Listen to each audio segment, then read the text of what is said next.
Hello and welcome to the two-man power trip of wrestling. I'm your host, JP John Paz. With me today, two very special guests. They are, of course, the NWA United States Tag Team Champions. They are the Fixers, The Wrecking Ball, Fixers! Fixers! yes, Jay Bradley, and Fixers! the Wrecking Ball, Legursky. That's What's going me. on, guys? How you guys doing? It's very fitting you named your show the two-man power trip because there's two fixers, and we're taking over this show because there's only one of you. Yeah, good point. That is very, very true. Obviously, though, big show coming up. Hard Times 3, NWA in New Orleans. So we'll start with Wrecking Ball. Wrecking Ball, what do you think about NWA Hard Times 3 coming up? Oh, I'm pumped. It's my first time down in New Orleans, so I can't wait to bash some mullets live on pay-per-view. What about you, Jay? Well, Oh, Oh, I've been in New Orleans before. It's a great town. There's a bunch of wrestling history there with the the Watts in Mid South and the Superdome. I know Wildcat Wrestling. I've been down there once before for them, and they've got a really nice following. They do really well. Made a name for themselves as a company, and you know, not to say anything, making names, but I think the Fixers have made quite a name for themselves in the NWA and in tag team wrestling. And the Spectaculars just haven't. They ain't all that spectacular. They got that little midget that's with them, and that's the end of the story. yeah, you got Freeman and Pierce coming up. And obviously, Freeman sucks! Freeman sucks! Freeman sucks! Freeman sucks! Freeman sucks! Freeman sucks! so Wrecking Ball, you're not taking the Spectaculars very seriously, it doesn't seem like. I mean, we know they they deserve to be in the NWA. We're confident in our abilities. We are the biggest, baddest tag team in the NWA, and honestly, probably the world. Jay, you're not taking the Spectaculars seriously either? Or are you? You're still with us, Jay? Are you taking the I'm here. Spectacular seriously? Oh, okay. No, that fucking little. See, look at me. I'm mad and I'm cussing. That little rodent, Rolando, Yeah. somewhere chewing wires or something like that. You should watch out. It was probably your crazy dog that's running around over there. No, that's not Rolando. That's Boba. He's a Huh. Frenchie. Any relation to Boba Fett? Yeah, where do you think he gets his name? It's Boba Pet. Oh, okay. All right. I like that. That goes together. Come here, knucklehead. Let's make an appearance. Come on, you're gonna be internet famous for a minute. I love that board, though, behind him. Fixtures rule. Oh, there we go. Fixers Nice. rule! Nice. He looks just like me too. Look at it. He's like the third. Look at it. He looks like me, but he's like furry, like Legursky. They do say sometimes you resemble your pets, and your pets resemble you. That is true. Well, there you go. Oh, thanks, buddy. Yeah, he's breathing heavy and his eyes are bulging out of his head. Yeah, I see it. So, Wrecking Ball, you guys, obviously United States Tag Team Champs of the NWA. How do you feel about the actual design of the belts? That's been out there. People are saying things. How do you feel about the actual look of the belts? Well, we're Americans. We represent America, and we love America. So hell yeah, we like the belts. And we love our belts. Those are the Fixer belts. And I'm telling you, you just seen the beginning of what we're going to do with the U.S. Tag Team Championships as Kings of the USA. The USA! USA! Oh!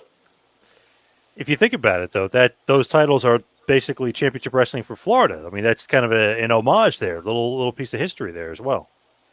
And Florida is a great state in this great union of America, isn't it? We're kings of the entire USA.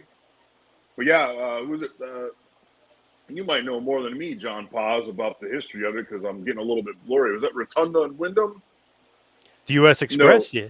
Yes. They were the Okay. U.S. Express. They were WWF Tag Yes. Team Champs, yeah. Ah, that's where I'm getting all cross. See, too many concussions and too many hits in the head, and I kind of get it all confused. But I think that's part of the, going back to the Florida aspect. I think that's part of one of the cool things that the NWA is doing now. It's like, let's face it, like, how many legacy NWA championships were there over the years? I mean, they every region, every territory had their own titles, and then the NWA had a lot of titles on top of that represented like the next step up. I don't think that the powers that be of Billy Corgan and the NWA are going to resurrect and redo all those titles, but I think that's something cool that they have right now is that connection, that nostalgia, that retro vintage vibe that seems to be very, trendy nowadays. But even, as a wrestling fan, bringing back some of these old titles and reactivating them into the modern world and putting them in a new spotlight, that's kind of a cool thing, whether it's the design, whether it's just the title name. There's not too many wrestling companies other than like WWE that can really do that. You know what I mean? Like if you look at it, like Ring of Honor and Impact have only been around for about 20 years. I think maybe you could do it with some of the Japanese companies like the Triple Crown or the IWGP title. I just think that's a cool thing. It's it's another tag team title, and how many tag teams out there in the wrestling world that could come to the NWA in theory and compete. So I think it's just the beginning. We'll see what the fixtures can do. Well, I mean, they always say what's old is new again, and the title is old and it's new again, and the fixers are really a throwback to teams of the '80s and '90s. So our style is old, but it's new again. Definitely. It definitely seems that in NWA, like you said, a lot of retro stuff. Obviously, the NWA in general has been around for 100 plus years. So, and Billy obviously knows the legacy and the lineage of that. But Jay, you've had a long history, Billy. What's the relationship with like just working with him? I know outside of being a legendary musician, what's the relationship like? You've been seems like attached to the hip with him for a long time. I've probably known Billy now, probably like close to like 15 years or so. There's, I think I froze up. I don't know. Did Uh-oh. freeze up. He did freeze up for a second. I think that dog is probably chewing on the wires over there. Uh-oh. Wrecking Ball. What about you and Billy? Known as You obviously Gremlin. you said you were just hanging out with him. There we go. So, hey, I'm back. Oh, Look at me. sorry, sorry, Wrecking Ball. Hey, Don't Jay's take back. my back. Yeah, there we question. go. Don't take my Whoa, question. Yeah. whoa, whoa, Hold on, Wrecking Ball. So, whoa. yeah, I've known Billy for about 15 years. We're both Chicago guys. Met through the wrestling scene, and obviously, his music is something I grew up with, which was just kind of like an added wrinkle to the relationship dynamic or friendship. The one thing I really like about Billy, or a couple of things, is he's always just kind of done his own thing. He's very confident that way, but he's also one of those people who's very. You can call. There's 1,000 different ways to describe him as far as like he's not the average person as far as like his perspective on things, his creative mind. Some people might call him odd. Some people call him weird or different. I think that's really really cool about him is because like he's such a creative mind in so many different ways, whether it's business, musically.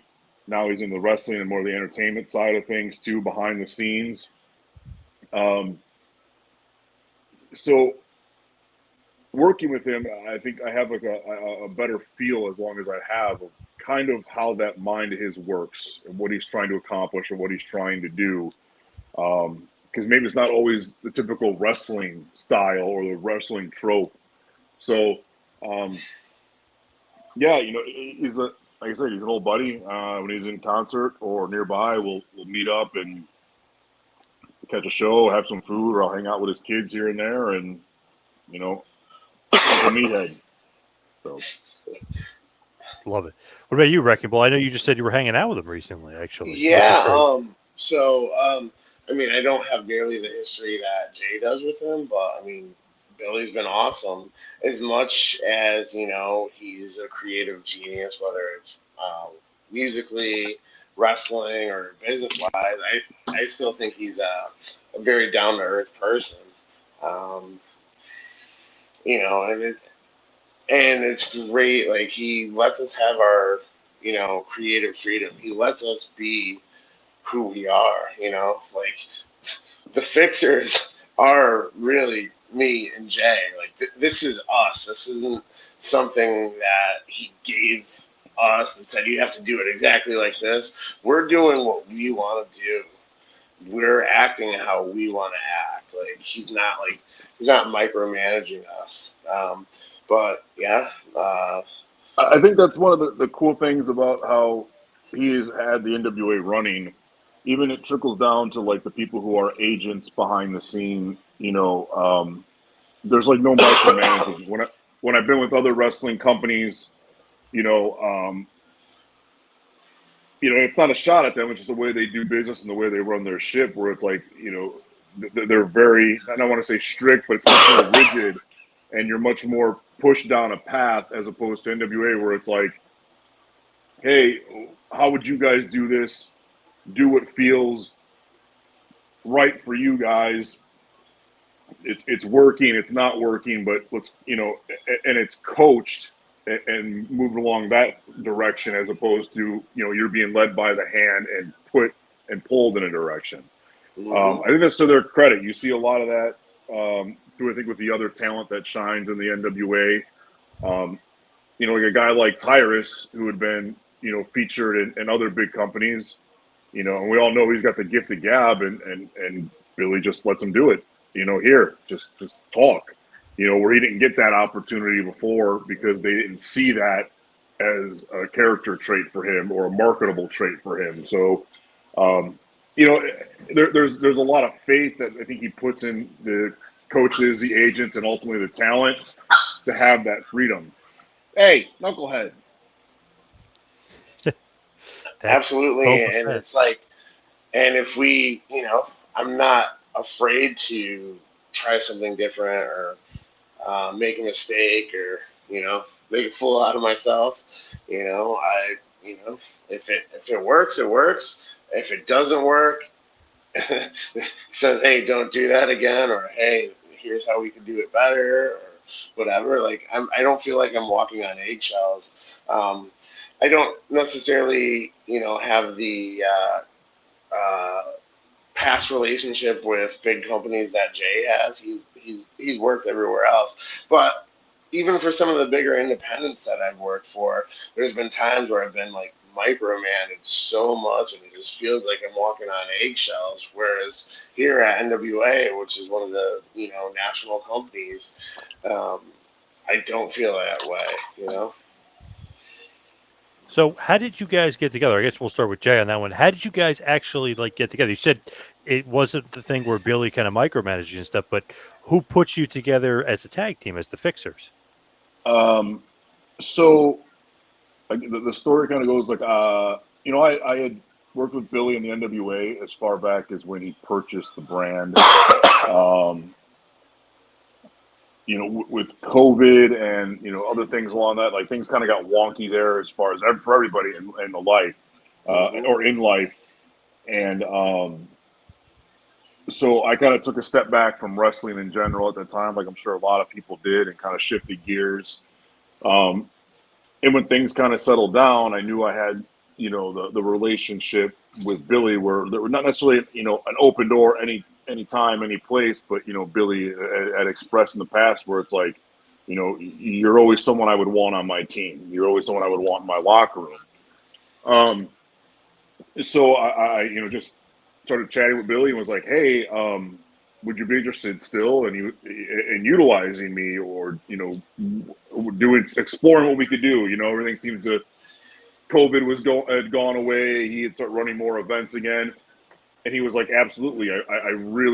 He's like, but I really need some tag teams. He wanted to build up the tag team division because I think he had in mind he wanted to reintroduce the U.S. tag titles. Then the Crockett Cup event, should be probably an annual event. So he needed teams to do this.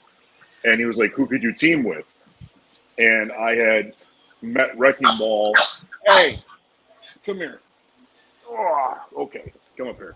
So I had met Wrecking Ball basically online during some chats and whatnot through Sin Bodhi or Kazarni from WWE. And I really liked what I saw in him as far as just being different. He wasn't the, I say run-of-the-mill independent guy. He had a lot of size to him. He had an athletic background, being a football player. He was well trained with his background. I think, he was where I felt I was, a handful of years ago when I was trying to find a break or get in somewhere. And the fact that he just looked different than everybody else as far as what you see in wrestling nowadays. You don't see too many big barrel-chested, big men that really move well anymore. There's only a handful out there that really just started to kind of come back into the spotlight. And I was just like, I think me and him could run together as a tag team. And as far as the whole fixers dynamic and the ideas come from, a lot of the stuff that we've come up with or we do is things that like me and Billy talked about doing when I was in Impact doing the Aiden O'Shea character. And for lack of there's plenty of reasons why, but a lot of, bad politics and headbutting, those ideas never worked. So now, it being Billy's company and him remembering a lot of these ideas and he was willing to give it a shot. And it's been about a year now, and we got brought into a TV taping outside of Nashville for a one-day event, and him and Pat Kenny were like, hey, let's see if this works. Let's give it a roll. If it works, we'll run. If not, we'll see what we do. And I think things in the last year have gone about as best as they could for everybody involved. Wrecking Ball and myself and the NWA. We came in, we impressed enough to get regular spots on the rosters as far as being on tapings, and I think that we've really made a connection. You can see a lot of the feedback I see or I get from social media online, like people either love us or they hate us. Like there's a lot of fan interaction, whether it's fixtures rule, or they don't think we rule. So I think it's gone about as good as it, or good, or as best as good as this as it could have. And I think it's only the beginning. We're a year in, and we're the U.S. Tag Team Champions of the NWA, and we've been only tagging in the NWA and overall for about a year. So I think there's a lot of cool stuff ahead of us. And your history because U.S. Express, Wyndham and Rotunda were the United States Tag Team Champs, also WWF Tag Team Champ. But you were right, so you do know your history. Yeah, Okay. yeah. That's why he's the boss. Yes, but Wrecking Ball, like he said, seems like you guys have some good chemistry. When you initially created the team, did you kind of sense that, like, this is great, got the veteran on my side? Absolutely. Our first real life interaction, because we had talked online, was we were assigned in the same hotel room, and I was in the hotel room first, and he sees me, obviously 6'3", I don't know, 380 at the time. He goes, huh, I thought you were going to be bigger. But yeah, no, Jay has been like in wrestling, a lot of people say brother a lot, and overly use the word brother, but I honestly feel like Jay is a bigger brother to me. And anytime I'm upset at anything, anytime I get hot at anything, he's there to put things in context, calm me down. He's someone, we both run ideas, we bounce ideas off of each other, be honest with each other without someone getting offended or whatever, sometimes we argue, brothers fight, but we could always, move on and, we work through things, we have a lot of chemistry. And Boba Pet over there is making some strange faces. I love it. He's like Wrecking Ball. He's easily distracted. Check it out. Yeah. He's like, oh my god. What do you think about a possible Crockett Cup 2023? I know, obviously, last year you guys beat OGK, who Wrecking Ball knows very well. You lose to Cardonas. What do you think 2023 Crockett Cup? We are putting Cookie Crisp in that damn Crockett Cup. No, we're putting Cinnamon Toast Crunch in that. No. Yeah, there's two of them, you knucklehead. You can have one of each. I'm really looking forward to it. I think we're closing up 2022, which is crazy to me. Just a couple months, and I kind of have a feeling that we're going to start seeing, early next year, if you want to call it the March or the setup for the Crockett Cup. It's usually a springtime thing in the NWA. I think in the NWA alone, there's some really good teams that could be, hey, you were not involved in the Crockett Cup. Shut up. I think there's a lot of interesting teams that could play into it. The Fixers, La Rebellion. You could have the Briscoes back as defending Cup champs. Idle Sports Management. Hang on. Listen. Right, you Wrecking Ball. Who do you want to? He wants his screen time. But no, I think I'll let Wrecking Ball chime in here. But then you have the interesting dynamic that wrestling is presented right now, where a lot of companies are freely working together. So you have MLW titles being defended on some NWA shows, so that opens up maybe some teams or some representation there. AEW's been an Impact has also been pretty cool about letting their talent work other places as far as one-off events or a couple events here and there. So there's so much that can go on. We also don't forget that the NWA has ties overseas and has used New Japan tag teams before and tag team wrestling or tag team wrestlers from some of the major Mexican companies. So who knows? You know what I mean? It's wide open. I think it's going to be a really cool event. I feel like there's a ton of teams, but are you guys interested in the tag titles, La Rebellion, or are you happy with the U.S. tag titles? Wrecking Ball, what do you think? We want it all. Duh, that means more. What does that usually mean when we get more titles, Wrecking Ball? More money, which means more food. Yes, exactly. And we have large food bills. Not only cereal, but it's pretty much a Legursky ritual after the tapings that I wake up with 1 or 2 boxes of Domino's pizza stacked up in the hotel room. So these things add up. These big bodies don't move without fuel, and it takes a lot of fuel. Wrecking Ball, you beat OGK, but you also lost to OGK.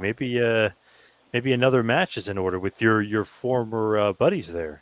Yeah, no, I would love to wrestle them again. Third time. I actually trained with Haven and Bennett for a little while.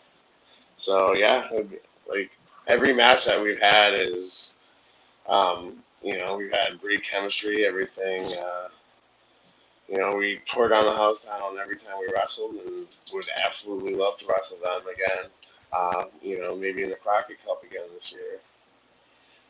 What interested me about Billy, which is crazy, it's like, okay, he's Smashing Pumpkins, he's super famous, but I had actually the chance to interview him. We didn't talk about music for, I don't think even for maybe 2 seconds. He was such a wrestling historian. Oh, yeah. That's what kind of surprised me. He knows, he pretty much knows everything. I think okay, he's a fan, much more so than a fan. He loves it. What a historian. He, a handful of years ago, I don't know if either one of you guys are familiar, there was an old school promoter by the name of Bob Luce, who used to promote the Chicago Amphitheater in Chicago.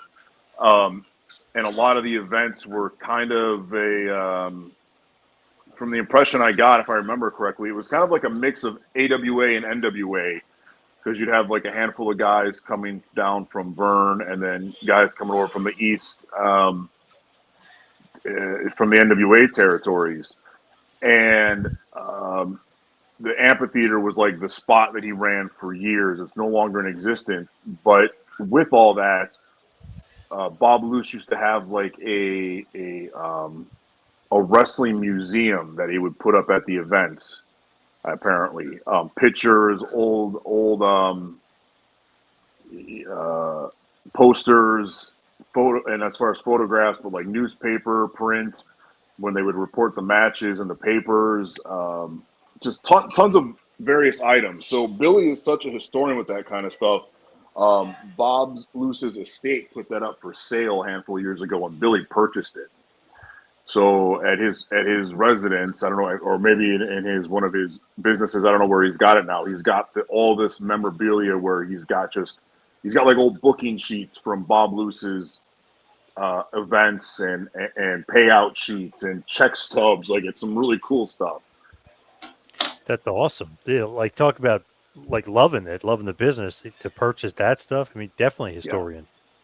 Yeah, I think he's made it mentioned it at least a couple times to me, where it's like, you know, wrestling is still kind of like what he used to love or does love about rock and roll. It's kind of like that outlaw,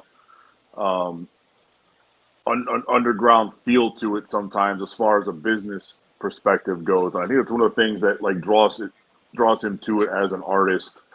You know, I'm shooting a a guess at that one, but I could definitely see the correlation between the two. Seems like he loves history because obviously, NWA 74, where you guys won the titles in the Battle Royal, but it just seems like he always kind of brings it back to some sort of history. You mix the past with the present, but he definitely likes to bring it back. Oh yeah, absolutely. Wouldn't you agree? Like, I think all the towns we have events in for the NWA, they're all big wrestling towns historically. St. Louis for the Chase, Atlanta. I mean, the history out of Atlanta is insane too.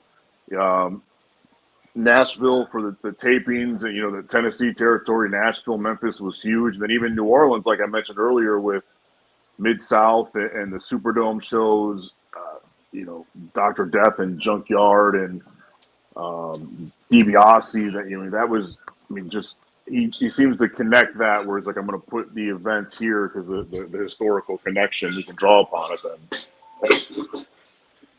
Yeah, it seems like he loves bringing it back. Like he's obviously new school in a certain sense, but he definitely has that old school flavor. You gotta love that Wrecking Ball. Oh, absolutely. And that's what we try to bring as a team as well. We're a throwback to, we take a lot of inspiration from, Hacksaw Jim Duggan, the Nasty Boys, the Road Warriors, any big, powerful guys and teams from the 80s and 90s. And, that's what we bring to the NWA. And, you could just tell he just wants to, respect the product. And continue with the history and the lineage that the NWA has had over the years. Where'd the name come from? The Fixers. So it kind of ties into what I mentioned earlier about a lot of the ideas and stuff that we do started from ideas Billy and I had to do with the Aiden O'Shea character. So, Ed, if you guys remember, there was a while when Billy was the on-camera president for Impact Wrestling. I was his bodyguard. So basically, the thought, a lot of that stemmed off of that was I was to get my hands dirty for Billy to make sure things went the way he wanted it to, like his henchman, his bully, his fixer. And initially we kind of played with the idea of like the cleanup crew, or like kind of giving it a company name like the Continental Cleanup Crew. And I think guys like Pat Kenny and Billy were like, well, like, will people understand that, or will people get that? And then I think it was Pat, of all people, just said, why don't we just call you guys the Fixers? You guys fix stuff. You can fix anything. Got a problem? You can fix it. Like, you got to beat somebody up. You got to, you can do that. Someone harassing you, you can fix that problem. Someone stole your lunch money, you can fix that problem. Someone slashed your tires, we'll fix that problem. And it simplified the idea, and I think it really worked. And he was right, where it's like people would kind of instantly get it after you kind of, well, what fixer? What are you fixing? And you're like, anything. We got problems, we got solutions, we can fix it. And it, like I said, we just took the coaching at that point, and and ran with it, and here we are. It's like an old mafia term, like call the fixer, he'll fix it. Like calling the Yeah, fixer. yeah. And that's a lot of the like where the inspiration came from. Beat the Aiden O'Shea doing the bodyguard stuff for Billy was like I was his enforcer, Yep. his fixer, and so we froze again. You're not frozen on this end. Oh, now he's frozen. Yep. Perfect spot though. Him banging his head. Look at that. Perfect. Yeah. Yeah, that's the perfect shot there. Wrecking Ball. I know you're not frozen, but he definitely. Oh, there we go. He's back. Yeah. We got it. But yeah, that's where a lot of it, came from, is that direct comparison of, we even talked about early on about, dressing as like businessmen, like, a button-up shirt and some pants again. And I'm kind of glad we didn't go in that direction. I think the butcher style singlets kind of fit us and kind of a much more old school feel because not many people are wearing them. And plus we would sweat more. Yeah, let's be honest, we would sweat a lot more. And after like 2 or 3 days of tapings, those business clothes would probably be able to walk on their own from the stink. So yeah, singlets are much better for us.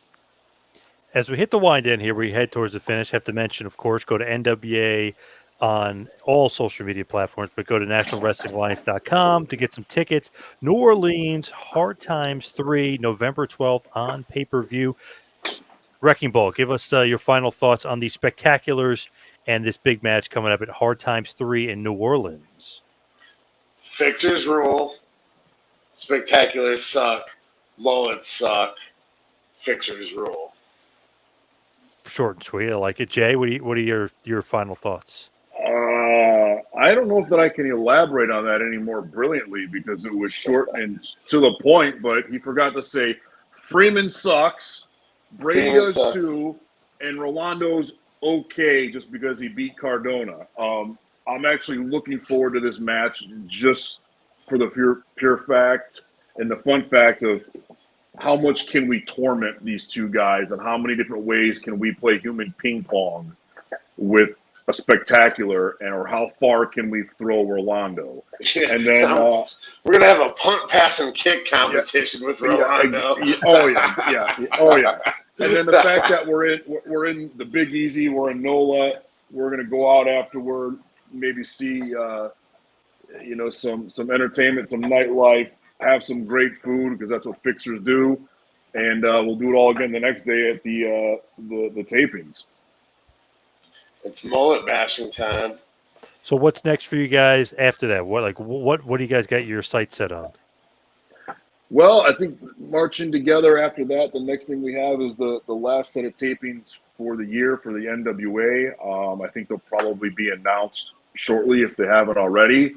And then I think it's going to be not necessarily a reset, but a reloading for 2023, and we'll see where that goes. I mean, I'd love to step in the ring with some of these top tag teams, maybe coming in from other places or that are in the NWA, like a La Rebellion or the Briscoes. I would love to see if I can add a gigantic bowl to my collection as being for cereal eating, being a Crockett Cup. So that's kind of what my mind's thinking for 2023. I'm loving the look with all the USA stuff and the fixtures with the USA. Sometimes you guys got the headbands on. I like that look. Very patriotic of you guys. Yeah. Where we are. Well, excuse me. Well, I think I'm about to say we are America's asses, and I said we are the kings of the USA. So we got to wear the colors. Absolutely. And for a while, it wasn't trendy to be patriotic or to show your colors. But F that, we love America. And if you have a problem, we're right here. Where can everybody find you guys as far as social media and all other things social media wise? My Twitter is @WreckingBall75. My Instagram is wrecking_ball_Legursky. He said ball.